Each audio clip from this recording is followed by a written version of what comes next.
Hello दोस्तों, नमस्ते, प्रणाम, हर हर महादेव, जय माता दी। अहाँ सब कैसन छी कमेंट में जरूर बताएं।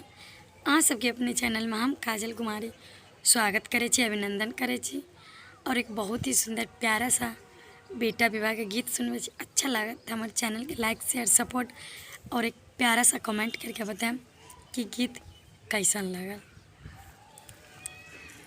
मलिया गली होके निकले जे राम दुल्हा, मलिया गली होके निकले जे राम दुल्हा, करे लागल मौरिया के मोल नया दूल्हा, करे लागल मौरिया के मोल नया दूल्हा, मौरिया के मोल दूल्हा तुमसे ना होगा, मौरिया के मोल दूल्हा तुमसे ना होगा, लेके आना दादाजी के साथ नया दूल्हा, लेके आना पापा जी के साथ नया दूल्हा।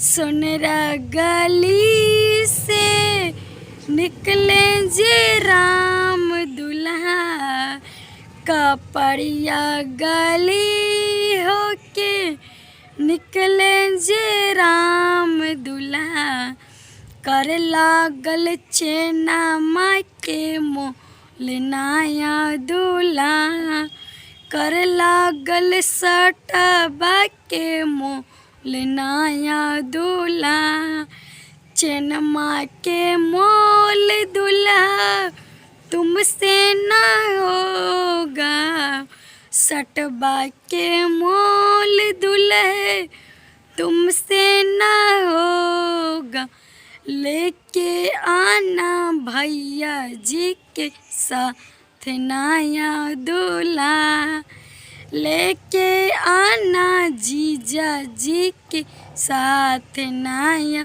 दूल्हा।